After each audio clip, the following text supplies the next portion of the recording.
નમસ્કાર વિદ્યાર્થી મિત્રો, આજે આપણે ઓહમભાઈનો નિયમ સમજવાનો છે. જર્મનીનો વૈજ્ઞાનિક જ્યોર્જ ઓહમ નામના વૈજ્ઞાનિકે કોઈ સુવાહક તારનો અવરોધ માપવા માટેનો પ્રયોગ કર્યો ને આ પ્રયોગ છે ઓહમના નિયમ તરીકે ઓળખાય. તો કોઈ પણ સુવાહક લઈ લો તો એને પોતાનો અવરોધ હોય ને હોય જ. તો એ અવરોધ માપવો કઈ રીતે, એ માપવા માટેનો ઓહમ નામના વૈજ્ઞાનિકે પ્રયોગ કર્યો હતો. તો એ પ્રયોગ કંઈક આ રીતનો છે. એણે એક સુવાહક તાર લીધો. કોણે? ઓહમભાઈએ. આ સુવાહક તારને ઓહમભાઈએ બેટરી હારે જોડી દીધો. આપણે આ તારનો અવરોધ ગણવાનો છે. બેટરીના વોલ્ટેજ V, જેવો તમે સપ્લાય આપશો એટલે આમાંથી વિદ્યુત પ્રવાહ પસાર થવાનો. તો આ સુવાહકમાંથી પણ વિદ્યુત પ્રવાહ પસાર થશે. તો આમાંથી પસાર થતો પ્રવાહ લઈ લઈએ આપણે I. શરૂઆતમાં એને ધારો કે 5 વોલ્ટ રાખ્યા. બેટરીના વોલ્ટેજ કેટલા રાખ્યા? 5 વોલ્ટ. ત્યારે એમાંથી પસાર થતો પ્રવાહ એને 10 મિલી એમ્પિયર જોવા મળ્યો. પછી શું કર્યું એણે? આ બેટરીના વોલ્ટેજ એને વધાર્યા. આ બેટરીના વોલ્ટેજ એને વધારીને 6 વોલ્ટ કર્યા. જેવા 6 વોલ્ટ કર્યા એટલે આમાં પ્રવાહ વધી ગયો. સુવાહક તારમાંથી પસાર થતો આ પ્રવાહ છે એમાં વધારો જોવા મળ્યો અને 15 મિલી એમ્પિયર થઈ ગયો. બીજી વોલ્ટેજ વધારીને 7 વોલ્ટ કર્યા. અહીંયા બેટરીના વોલ્ટેજ વધારે તો અહીંયા પ્રવાહમાં વધારો જોવા મળે છે અને અહીંયા પ્રવાહ છે એ 20 મિલી એમ્પિયર થઈ ગયો. વોલ્ટેજ એને 8 વોલ્ટ કર્યા તો પ્રવાહ છે એ 25 મિલી એમ્પિયર થયો. તો ભાઈ શ્રી ઓહમભાઈને શું જોવા મળ્યું કે જો બેટરીના વોલ્ટેજ વધારો કરવામાં આવે તો સુવાહકમાંથી પસાર થતા પ્રવાહમાં પણ વધારો થાય. શું જોવા મળ્યું? વોલ્ટેજ વધારો તો પ્રવાહ પણ વધે. એટલે આ બંને વચ્ચેનો સંબંધ કેવો થયો? આ વધે તો આ વધે, તો એ બંને એકબીજાના સમપ્રમાણમાં કહેવાય. બસ આવડો આ જ તે ઓહમના નિયમ તરીકે ઓળખાય. જો V સલેશે I લખી શકતા હો તો I સલેશે તમે V લખી શકો. તો ઓહમભાઈએ એવું જ કીધું કે કોઈ વાહકમાંથી પસાર થતો વિદ્યુત પ્રવાહ તેના બે છેડા વચ્ચે વિદ્યુત સ્થિતિમાનના તફાવતના સમપ્રમાણમાં હોય. અહીંયા જેટલો વોલ્ટેજ હશે એટલો જ તે તમને અહીંયા બે છેડા વચ્ચે વોલ્ટેજ મળે. અહીંયા સપોઝ 5 વોલ્ટ હોય તો આને હું 5 વોલ્ટ કહી દઉં ને આ બિંદુને શૂન્ય સ્થિતિમાને લઈ લો તો બંને વચ્ચેનો તફાવત કેટલો થવાનો? 5 વોલ્ટ. તો ઓહમભાઈએ શું કીધું કે કોઈ વાહક તારમાંથી પસાર થતો વિદ્યુત પ્રવાહ તે વાહકના બે છેડા વચ્ચેના વિદ્યુત સ્થિતિમાનના તફાવતના સમપ્રમાણમાં હોય. પણ આવો સંબંધ ક્યારે જળવાઈ રહી? ઓહમે એક મર્યાદા મૂકી એમાં કે તમે અચળ તાપમાને પ્રયોગ કરો. જે સુવાહકનો તમે અવરોધ ગણો છો એનું તાપમાન કેવું હોવું જોઈએ? અચળ. જો તાપમાન અચળ ન હોય તો આ સંબંધનું પાલન થશે નહીં. એટલે કે ઓહમનો નિયમ જળવાશે નહીં. એટલે ઓહમનો નિયમ કયા તાપમાન માટે લાગુ પડશે? અચળ તાપમાન માટે લાગુ પડશે. એ ભૂલ થવી જોઈએ નહીં.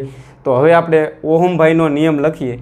ઓહમભાઈએ શું કીધું એની વાત કરીએ. ઓહમનો નિયમ હું લખું છું અહીંયા. નિયમ કે અચળ તાપમાને અથવા નિયત તાપમાન એવું પણ તમે લખી નાખો. અચળ તાપમાને સુવાહકમાંથી પસાર થતો વિદ્યુત પ્રવાહ, સુવાહકમાંથી પસાર થતો વિદ્યુત પ્રવાહ, કેવો પ્રવાહ? વિદ્યુત પ્રવાહ. એ કોના સમપ્રમાણમાં હોય? તો કે તે સુવાહકના બે છેડા વચ્ચેના વિદ્યુત સ્થિતિમાનના તફાવતના સમપ્રમાણમાં હોય. વિદ્યુત પ્રવાહ એ સુવાહકના બે છેડા વચ્ચેના વિદ્યુત સ્થિતિમાનના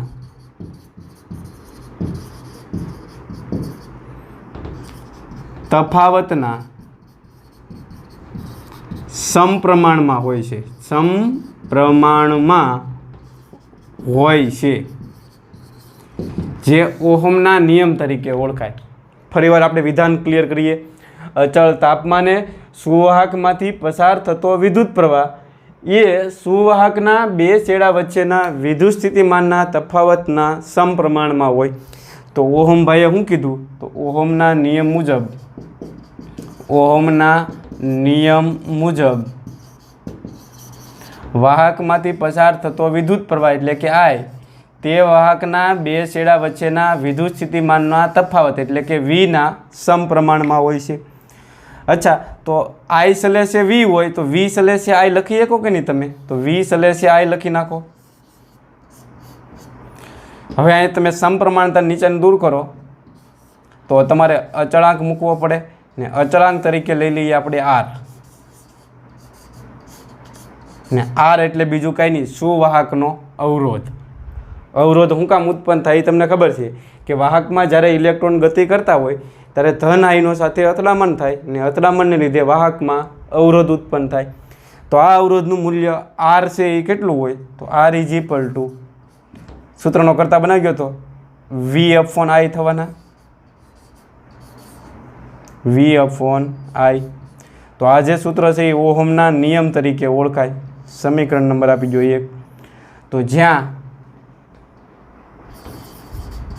R ને વાહકનો અવરોધ કહે છે. ઓહમનો નિયમ તમે બીજી રીતે લખી શકો કે આપેલા સુવાહકના બે છેડા વચ્ચે વિદ્યુત સ્થિતિમાનનો તફાવત V. આપેલા સુવાહકના બે છેડા વચ્ચે વિદ્યુત સ્થિતિમાનનો તફાવત V અને તેમાંથી પસાર થતા વિદ્યુત પ્રવાહનો ગુણોત્તર અચળ હોય ને આ અચળ ગુણોત્તરને શું કહેવાય? અવરોધ R કહે છે. પણ આપણે આ વિધાન યાદ રાખશું. ઓકે, હાલો. તો હવે અવરોધનો SI એકમ શું લખાવશો મને? અવરોધનો SI એકમ શું આવે કયો? તો એક તો આપણે લખી ગયા ઓહમ. બીજો એકમ આના પછી તમે મેળવી શકો વોલ્ટ પર એમ્પિયર. વોલ્ટ પર એમ્પિયર. તો બે એકમ છે, ઓહમ અથવા વોલ્ટ પર એમ્પિયર. પછી પારિમાણિક સૂત્ર શું થાય આનું? તો પારિમાણિક સૂત્ર જો તમારે લખવું હોય તો વોલ્ટનું પારિમાણિક સૂત્ર શું થાય મને કહેશો? વોલ્ટનું. તો વોલ્ટનું પારિમાણિક સૂત્ર ખબર છે, M1L2T-3 A-1. બરાબર ને? વિદ્યુત સ્થિતિમાનનું પારિમાણિક સૂત્ર. ને આ એટલે વિદ્યુત પ્રવાહ, એનું પારિમાણિક સૂત્ર થાય A1. A1 ને ઉપર લઈ જાઓ તો માઇનસ થઈ જશે એટલે અહીંયા શું થઈ જશે? -A2. તો અવરોધ એટલે કે ઓહમનું પારિમાણિક સૂત્ર શું થાય? 12 - 32. કેવા? 12 - 32. અવરોધનું પારિમાણિક સૂત્ર શું થાય? 12 - 32. પછી બીજો એકમ તમારે જો અહીં લખવો તમે આમ લખી શકો, વોલ્ટ એટલે જૂલ પર કુલમ થાય. તો જૂલ પર કુલમ ઇન્ટુ એમ્પિયર. જૂલનું ઓપરેશન કરો તો ન્યૂટન ઇન્ટુ મીટર આવે, કુલમ ઇન્ટુ એમ્પિયર. પણ આપણે મેક્સિમમ આવડો આ એકમ લખશું. અવરોધ છે એ કેવી રાશિ છે? અદિશ રાશિ. ગયા વખતે આપણે વાત કરી ગયા, અદિશ રાશિ છે. હવે તમારે મને કહેવાનું છે કે અવરોધનો આધાર કોના ઉપર હોય? વોલ્ટેજ ઉપર હોય. તો મોટાભાગના વિદ્યાર્થી કે વિદ્યુત સ્થિતિમાન ઉપર હોય, વિદ્યુત પ્રવાહ ઉપર હોય. યાદ રાખજો, અવરોધનો આધાર વિદ્યુત સ્થિતિમાન કે પ્રવાહ ઉપર એક કે ઉપર નહીં હોય. કારણ કે વોલ્ટેજ સપોઝ અહીંયા 20 છે અને પ્રવાહ 10 છે, તો જવાબ કેટલો આવશે? 2. હવે જો તમે વોલ્ટેજ 30 કરશો ને તો પ્રવાહ ઓટોમેટિક વધીને 15 થઈ જાય. ગુણોત્તર કેવો જળવાઈ રહેશે? અચળ. એટલે વોલ્ટેજ વધારો તો પ્રવાહ વધે છે, પણ અવરોધ બદલાય છે. અવરોધ કેટલો રહેશે? 2. એટલે યાદ રાખજો, અવરોધનો આધાર વોલ્ટેજ ઉપર નથી અને વિદ્યુત પ્રવાહ ઉપર નથી. તો કોના ઉપર છે? એ ગયા વખતે આપણે વાત કરી ગયા, દ્રવ્યની જાત ઉપર, સુવાહકના પરિમાણ ઉપર અને ત્રીજું તાપમાન ઉપર. કારણ કે તાપમાન બદલાવશો તો અવરોધ બદલાઈ જાય. તો અહીંયા સુધીનું ચિત્ર ક્લિયર થયું. તો અવરોધ હોય, અવરોધના વ્યસ્તને વાહકત્વ કહેવામાં આવે. આપણે વાહકત્વની વ્યાખ્યા લખીએ. વાહકત્વ, વાહકત્વને H વડે દર્શાવાય. તો એની વ્યાખ્યા શું આવશે? અવરોધના વ્યસ્તને વાહકત્વ કહે છે. કેવું? વાહકત્વ કહે છે. અવરોધના વ્યસ્તને વાહકત્વ કહેવાય. અને વાહકત્વ છે એનું સૂત્ર શું થાય? તો વાહકત્વને એસ વડે દર્શાવાય. શું આવશે? 1/r. એનો મતલબ એમ કે જેનો અવરોધ ઓછો હોય એનું વાહકત્વ વધારે હોય. અને વાહકત્વ વધારે હોય તો ઇલેક્ટ્રોન સરળતાથી ગતિ કરી શકે. ખબર પડે છે કે નહીં? એટલે પ્રવાહ તમને વધારે મળે. અવરોધ ઓછો એમ વાહકત્વ વધારે.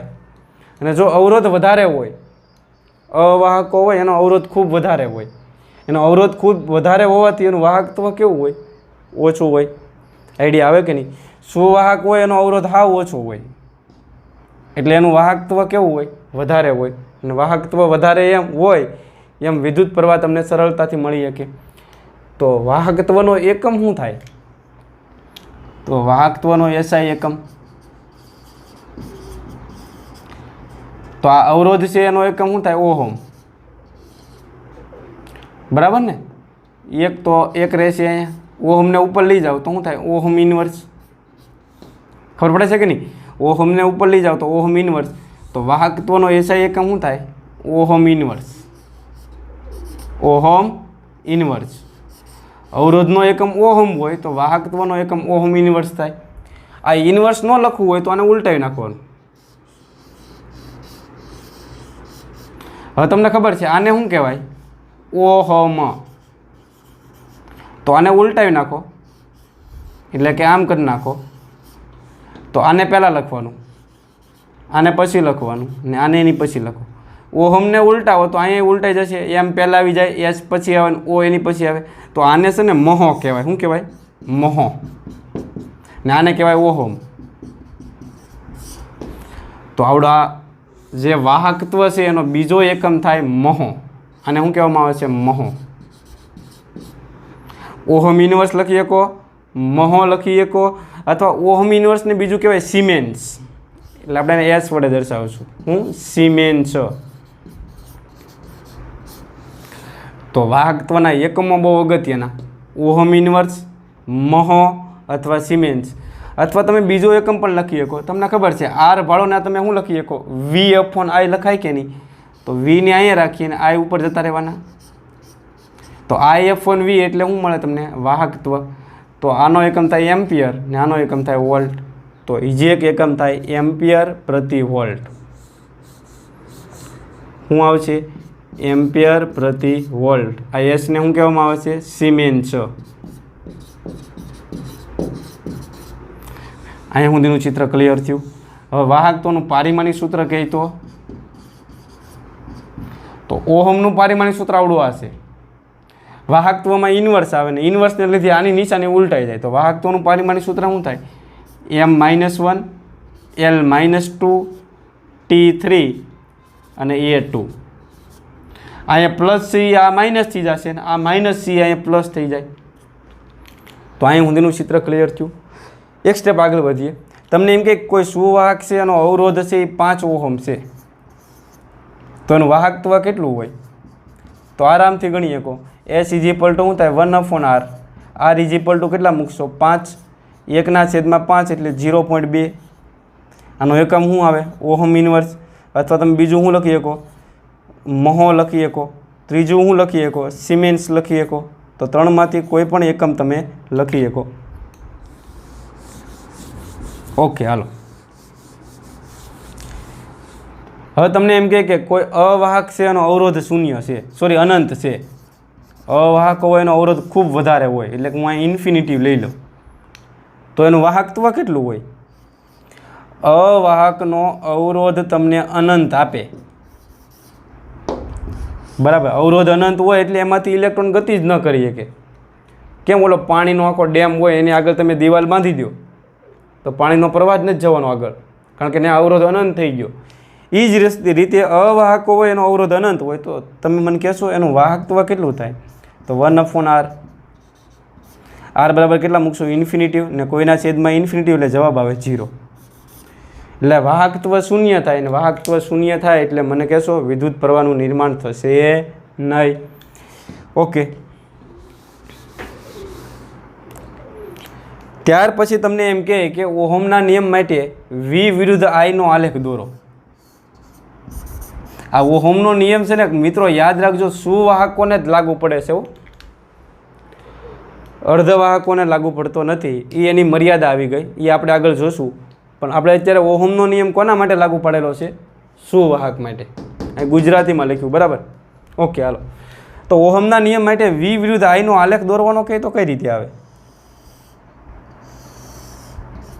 તો અહીંયા જે હોય એ y અક્ષ ઉપર આવે, ને અહીંયા જે હશે એ ક્યાં આવશે? x અક્ષ ઉપર. તો V અને I એકબીજા સાથે કેવો સંબંધ ધરાવે છે? સમપ્રમાણમાં. અને સમપ્રમાણમાં હોય તો તમને ખબર છે ગ્રાફ આવે સુરેખ, અને ગ્રાફ સુરેખ હોય એટલે તરત તમને ખબર છે ઢાળ મળે. તો V વિરુદ્ધ I ના આલેખનો ઢાળ મારે ગણવો છે. અત્યારે ખૂણો બને થીટા, તો ઢાળ ગણવા માટેનું સૂત્ર છે tan થીટા. અને tan theta is equal to તમે શું લખી શકો? y અક્ષના છેદમાં x અક્ષ. 11મા ધોરણમાં આપણે ભણી ગયા, તો V/I, બરાબર ને? y અક્ષના છેદમાં x અક્ષ એટલે V/I, અને V/I એટલે પાછું શું થાય? R થવાનું ને. લ્યો, તો તમને આવો કોઈ પ્રશ્ન પૂછે કે V વિરુદ્ધ I ના આલેખનો ઢાળ તમને કઈ ભૌતિક રાશિ આપે, તો તે સુવાહક છે એનો અવરોધ આપે. અહીં સુધીનું ચિત્ર ક્લિયર થયું? એટલે આ જે તમને મળશે આલેખનો ઢાળ, એ તમને શું આપશે? અવરોધ. આ આપણે અત્યારે T1 તાપમાને પ્રયોગ કર્યો, ત્યારે ગ્રાફ આવો મળ્યો. હવે શું કરવાનું છે? આ સુવાહકનું થોડોક ગરમ કરીને પ્રયોગ કરવાનો છે. ગરમ કરશો એટલે એનું તાપમાન વધી જાય. અને આપણે આગળ જોશું કે જો સુવાહકનું તાપમાન વધારવામાં આવે, સુવાહકનું તાપમાન વધારવામાં આવે તો એના અવરોધમાં વધારો થાય. આપણે સાબિત કરીશું, પણ અત્યારે યાદ રાખજો કે આનું તાપમાન વધે તો અવરોધ વધશે. શું કામ? કારણ કે તાપમાન વધારશો ને તો આમાં ઇલેક્ટ્રોનની અથડામણો વધવા મળશે, ને અથડામણો વધશે એટલે અવરોધમાં વધારો થાય. એટલે આ સુવાહકનું જો તાપમાન વધારે તો અવરોધ વધશે, અને અવરોધ વધે તો ઢાળમાં શું થાય? વધારો થાય. એટલે ગ્રાફ છે એ ઉપર જશે.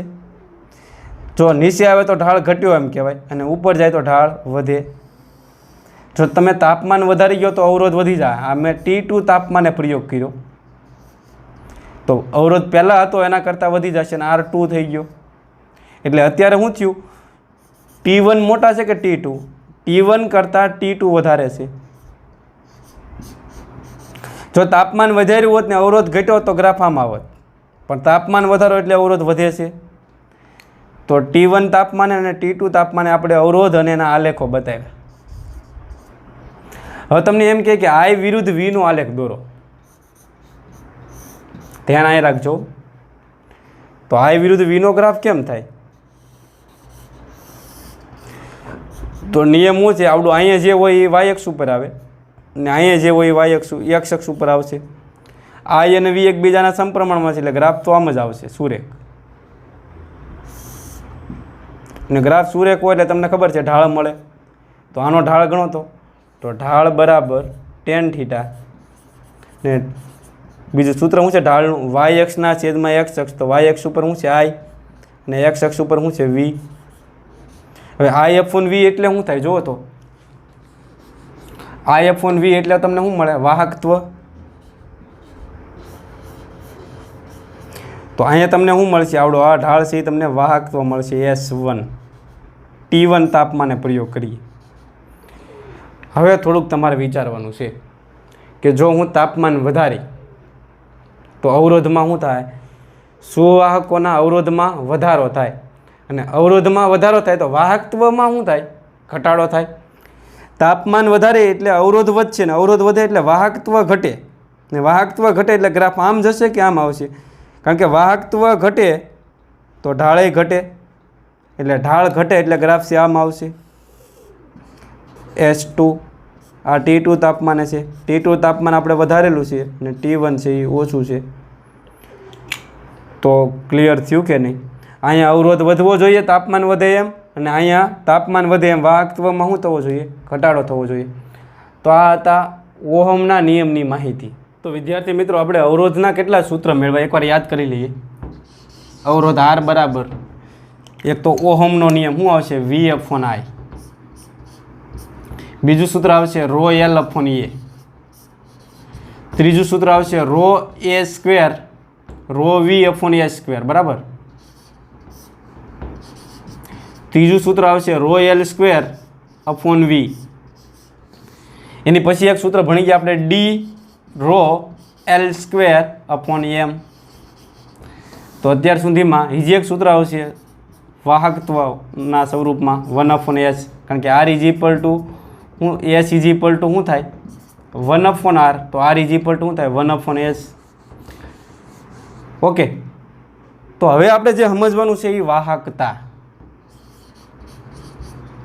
વાહકતા. અંગ્રેજીમાં એને કંડક્ટિવિટી કહેવાય ને વાહકતાને આપણે રો વડે દર્શાવશું, સિગ્મા વડે. તો વાહકતા એટલે હું સમજવાનો પ્રયત્ન કરીએ. તમને ખબર છે અવરોધનું સૂત્ર શું છે? R = ρL/A. ને અવરોધ હોય એના વ્યસ્તને શું કહીએ આપણે? અવરોધના વ્યસ્તને આપણે વાહકત્વ કહીએ છીએ. તો આ અવરોધકતા છે, તો અવરોધકતાના વ્યસ્તને આપણે વાહકતા કહીએ, સિગ્મા. ફરી એકવાર, આ અવરોધ છે, આ અવરોધના વ્યસ્તને શું કહેવાય? વાહકત્વ. તો આ જે અવરોધકતા છે એ અવરોધકતાના વ્યસ્તને શું કહેવામાં આવે છે? વાહકતા. અવરોધના વ્યસ્તને વાહકત્વ અને અવરોધકતાના વ્યસ્તને વાહકતા કહે. તો આપણે વાહકતાની વ્યાખ્યા લખીએ. અવરોધકતાના વ્યસ્તને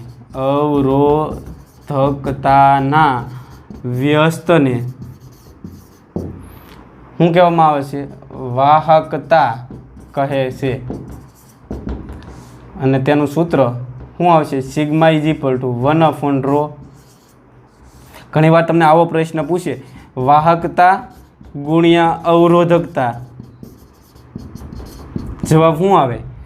તો સિગ્મા ગુણ્યા ρ બરાબર શું થાય? 1. વાહકતા ગુણ્યા અવરોધકતા બરાબર જવાબ શું આવશે? 1. વાહકતા ગુણ્યા અવરોધકતા બરાબર આવે 1. તો વાહકતાનો એકમ શું થાય? એના તરફ આગળ વધીએ. SI એકમ. તો અવરોધકતાનો એકમ તમને ખબર છે ઓહમ × મીટર. આ બેને ઉપર લઈ જાવ તો ઓહમ ઇન્વર્સ × મીટર ઇન્વર્સ કે નહીં? Ohm inverse × metre inverse. ને આ ઓહમ ઇન્વર્સને આપણે મહો કહીએ કે મહો × મીટર ઇન્વર્સ. અમુક આને ઉલટાવી નાખે, આમ લખે W ઇન્વર્સ કે, બરાબર ને, અથવા W લખે. મીટર ઇન્વર્સ એટલે કે W થાય એવું નથી હો. મહો × મીટર ઇન્વર્સ. ને મહોને તમે સિમેન્સ પણ કહી શકો. તો વાહકતાના એકમ યાદ રહી જાય. Ohm inverse, metre inverse, mho × metre inverse અને સિમેન્સ × મીટર ઇન્વર્સ. તો હવે આનું પારિમાણિક સૂત્ર તમારે મેળવવાનું છે. તમને સમય આપું, બરાબર ને? તમારી રીતે મેળવી નાખજો. પાછું ઓહમનું પારિમાણિક સૂત્ર મેળવવાનું છે. ઓહમ ઇન્વર્સનું મૂકવાનું છે અને મીટર ઇન્વર્સનું મૂકવાનું છે. એટલે તમને આનું પારિમાણિક સૂત્ર મળી જશે.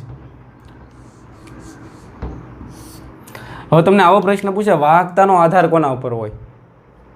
તો વાહકતાનો આધાર છે એ દ્રવ્યની, અવરોધકતાનો આધાર જેના ઉપર હોય ને એના ઉપર જ હોય. તો વાહકતાનો આધાર યાદ, વાહકતાનો આધાર.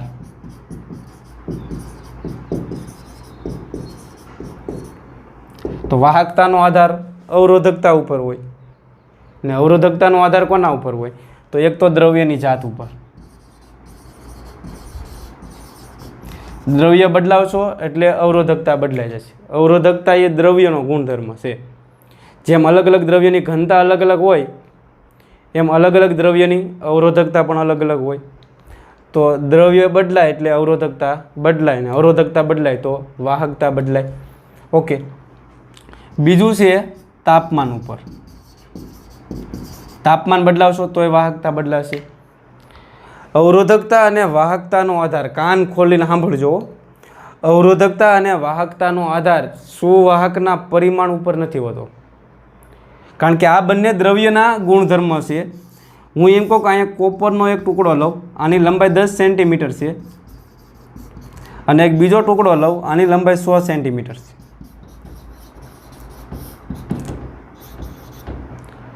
આના કરતાં આ ટુકડો મોટો છે. હવે મને કહેશો આ કોપર છે ને આ કોપર છે, તો આની જેટલી ઘનતા હોય એટલી જ ઘનતા આની હોય કે નહીં? ઘનતાને એના પરિમાણ હારે કોઈ લેવા દેવા નથી. કોપર છે તો આની જેટલી ઘનતા, આની ઘનતા 8900 હોય તો આની ઘનતા 8900 જ હોય. એ જ રીતે અવરોધકતા અને વાહકતા છે એ આને પરિમાણ હારે લેવા દેવા નથી. આની જેટલી અવરોધકતા હશે એટલી જ અવરોધકતા આની હોય, જેટલી આની વાહકતા હશે એટલી જ વાહકતા આની હશે. એટલે વાહકતા અને અવરોધકતાનો આધાર છે એ પરિમાણ ઉપર નથી, યાદ રાખજો. પણ હા, અવરોધ છે એનો આધાર પરિમાણ ઉપર છે. શા માટે? કારણ કે સૂત્ર આપણી પાસે હાજર છે, ρl/A. જો તમે પરિમાણ, લંબાઈ અને ક્ષેત્રફળ બદલાવશો તો 100% અવરોધ બદલાઈ જશે. પણ લંબાઈ અને ક્ષેત્રફળ બદલાવશો તો અવરોધકતા બદલાશે? કોઈ દી નહીં બદલાય. તો 100 વાતની એક વાત કે વાહકતા અને અવરોધકતાનો આધાર પરિમાણ ઉપર હોતો નથી, દ્રવ્યની જાત ઉપર હોય. હું એમ કહું કે આની અવરોધકતા 2 × 10⁻8 હોય તો આની અવરોધકતા કેટલી હોય? 2 × 10⁻8. એટલે કે ρ છે એ દ્રવ્ય ઉપર ડિપેન્ડ હોય. અહીંયા કોપરના બદલે જો મેં અહીંયા એલ્યુમિનિયમ લઈ લીધું હોય, દ્રવ્ય બદલાણું તો અવરોધકતા બદલાઈ જશે. બાકી પરિમાણ બદલાવશો તો અવરોધકતા બદલાય નહીં. હવે અમુક એકવાર આવો પ્રશ્ન પૂછાઈ ગયો કે કોપરના તારની લંબાઈ 2 મીટર છે, તો એની અવરોધકતા તમને આપી દે 2 × 10⁻8 ઓહમ × મીટર. હવે આ તારની લંબાઈ 4 મીટર કરી દેવામાં આવે તો એની અવરોધકતા કેટલી હોય? હવે આ તારને તમે ખેંચીને લાંબો કરશો તો હું એલ્યુમિનિયમ થઈ જશે? દ્રવ્ય તો એને જ રહેવાનું છે. દ્રવ્ય ન બદલાય તો એની અવરોધકતા બદલાશે નહીં. તો 2 મીટરની અવરોધકતા કેટલી હતી? 2 × 10⁻8. તો 4 મીટરની અવરોધકતા કેટલી હોય? 2 × 10⁻8. હા, અવરોધ બદલાઈ જશે પણ અવરોધકતામાં કોઈ ફેર પડશે નહીં. એટલે અવરોધકતાનો આધાર પરિમાણ ઉપર હોતો નથી, દ્રવ્યની જાત અને તાપમાન ઉપર. તો વિદ્યાર્થી મિત્રો, હવે એક મોસ્ટ આઈએમપી ટોપિક જેનું નામ છે ઓહમના નિયમનું સદિશ સ્વરૂપ. જેમ કુલમના નિયમનું આપણે સદિશ સ્વરૂપ ભણ્યા એ જ રીતે ઓહમના નિયમનું સદિશ સ્વરૂપ મેળવવાનું છે. તો એના માટે આપણે એક સુવાહક તાર ધ્યાનમાં લઈશું અથવા સુવાહક સળિયો ધ્યાનમાં લઈશું. આ સુવાહક સળિયો છે, આને તમારે બેટરી હારે જોડી દેવાનો છે. આ બેટરીનો ધન છેડો, આ ઋણ, અને બેટરીના વોલ્ટેજ લીલી આપણે V. તો અહીંયા ધન છેડો થવાનો ને આ ઋણ છેડો થશે. બેટરીના 2 છેડા વચ્ચે વિદ્યુત સ્થિતિમાનનો તફાવત V હોય તો અહીં 2 છેડા વચ્ચે વિદ્યુત સ્થિતિમાનનો તફાવત થાય V. પ્રવાહ છે એ ધનથી ઋણ તરફ વહેતો છે એટલે આમાંથી પસાર થતો પ્રવાહ લીલી આપણે I, ને આ જે સળિયો છે એની લંબાઈ લીલી આપણે L. તો એક વાક્ય લખું કે L જેટલી લંબાઈ ધરાવતા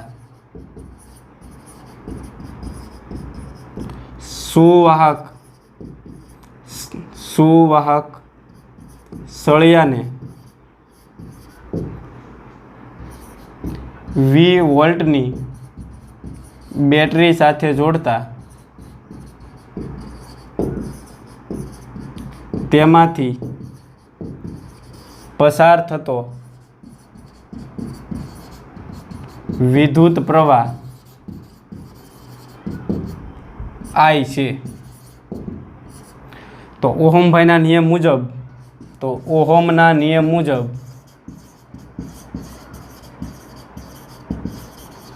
શું આવશે કયો? V = IR.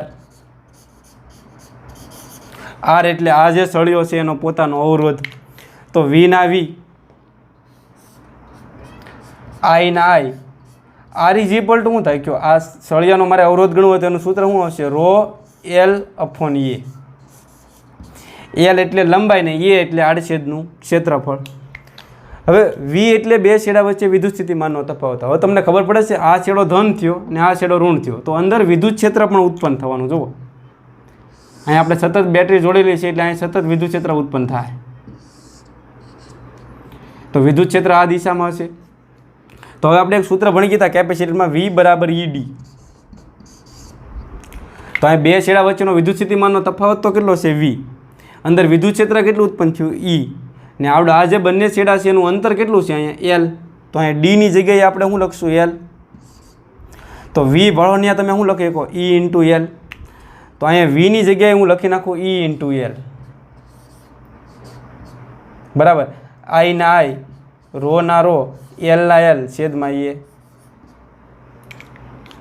તો હવે તમને ખબર પડે કાંઈ જવાનું અહીંથી, તો એલ એલ કેન્સલ થાય. જુઓ તો ફાઇનલી શું આવશે ઈ બરાબર આઈ રો અપોન એ, બરાબર ને, એલ એલ તો કેન્સલ થયા. હવે આઈ અપોન એ એટલે શું થયું, આઈ બરાબર જા, તો જે બરાબર શું આવશે આઈ અપોન એ, તો આઈ અપોન એ ભળો ને તમે જે લખી શકો કે નહીં, તો ઈવડાઈ ના ઈવડાઈ, આઈ અપોન એ ભળો ને જે લખી નાખો, રો ના રો. તો એક સરસ મજાનો સંબંધ મળ્યો. સૂત્ર આ ચેપ્ટરમાં ઘણા બધા આવવાના છે, એટલે સૂત્ર યાદ રહેવા જરૂરી. અને સમીકરણ નંબર આપી જોઈએ ઈ બરાબર 0, ઈ બરાબર 0 અથવા જારો, તમે જે યાદ રાખો, ઈ બરાબર જારો. ઈ એટલે વિદ્યુત ક્ષેત્ર, જે એટલે વિદ્યુત પ્રવાહ ઘનતા, અને રો એટલે અવરોધકતા.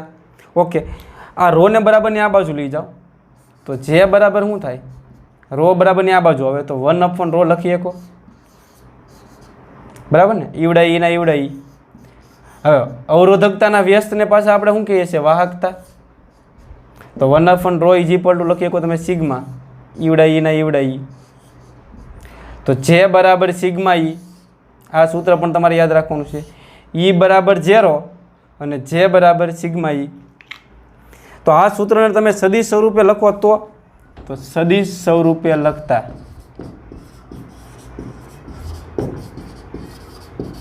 તો આને સદિશ સ્વરૂપે લખો તો જેની માથે સદિશ આવી જાય, સિગ્માના સિગ્મા, અને ઈની માથે સદિશ આવી જાય. લ્યો, આવડું આ જે સૂત્ર છે ને એ ઓહમના નિયમનું સદિશ સ્વરૂપ કહેવામાં આવે છે. શા માટે? કારણ કે તમને ખબર પડે છે, મેં અહીંયા ઓહમનો નિયમ જ લખેલો છે. જુઓ, આ 3 અદિશ છે, એટલે આ એનું અદિશ સ્વરૂપ કહેવાય. આનું આપણે સાદુરૂપ આપતા ગયા, વચ્ચે બીજું કાંઈ નહીં કર્યું. જો છેક સુધી મેં સાદુરૂપ જ આપ્યું, અને સાદુરૂપ આપીને સદિશમાં કન્વર્ટ કરી નાખ્યું. તો તમને કોઈ પ્રશ્ન પૂછે ને કે જે બરાબર સિગ્મા ઈ શું બતાવે, તો લખવાનું કે જે ઓહમના નિયમનું સદિશ સ્વરૂપ છે, ઓહમના નિયમનું સદિશ સ્વરૂપ છે. તો કોઈ પૂછે ને કે ભાઈ ઓહમનો નિયમ સદિશ સ્વરૂપે મેળવો, તો અહીંયા સુધી તમારે વ્યવસ્થિત રીતે લખી નાખવાનું. હવે સિગ્મા એટલે વાહકતા, વાહકતા તો અચળ હોય, તો જે સલેશે શું થાય કે ઈ પ્રવાહ ઘનતા છે એ વિદ્યુત ક્ષેત્ર ઈના સમપ્રમાણમાં હોય. આ પણ ઓહમનો નિયમ જ બતાવે છે. આઈ સલેશે વી લખો તોય હાલે, અને જે સલેશે ઈ લખો તો પણ હાલે. હવે તમને જો અહીંયા ખબર પડે કે આ પ્રવાહ ઘનતા જે અને વિદ્યુત ક્ષેત્ર ઈ બંને એક જ દિશામાં બતાવે કે નહીં. જો અહીંયા માઇનસ આવ્યું હોત ને તો બંને વિરુદ્ધ દિશામાં હોત, પણ અહીંયા પ્લસ છે, એનો મતલબ એમ કે બંને એક જ દિશામાં છે. અને એવું અહીંયા પાછું સાબિત થવું જોઈએ. એ આકૃતિ હું અહીંયા ફરીવાર બતાવું. આ છેડો ધન થયો ને આ છેડો ઋણ થયો, તો પ્રવાહ કઈ દિશામાં વહેતો હોય, ધનથી ઋણ તરફ. તમને ખબર છે વિદ્યુત ક્ષેત્રની દિશા કઈ હશે, ધનથી ઋણ તરફ. આમ હશે ને, એટલે વિદ્યુત ક્ષેત્ર ઈની દિશા કઈ છે, તો કે આમ. પ્રવાહ ઘનતા જે કઈ દિશામાં હોય, તો જે દિશામાં વિદ્યુત પ્રવાહ વહેતો હોય એ દિશામાં પ્રવાહ ઘનતા હશે. એટલે પ્રવાહ ઘનતા જેની દિશા પણ કઈ હશે, આમ હશે. અને વિદ્યુત પ્રવાહ કઈ દિશામાં છે, આમ હશે. તો એક વાત યાદ રાખજો કે વિદ્યુત પ્રવાહ, પ્રવાહ ઘનતા અને વિદ્યુત ક્ષેત્ર ત્રણે એક જ દિશામાં હોય. હવે આમાં રહેલા ઇલેક્ટ્રોન કઈ બાજુ ગતિ કરતા હોય, તો ઇલેક્ટ્રોન સ્વાભાવિક છે ધન તરફ જ આકર્ષાય. તો ઇલેક્ટ્રોનનો વેગ કહે ને તો એ આમ આવે.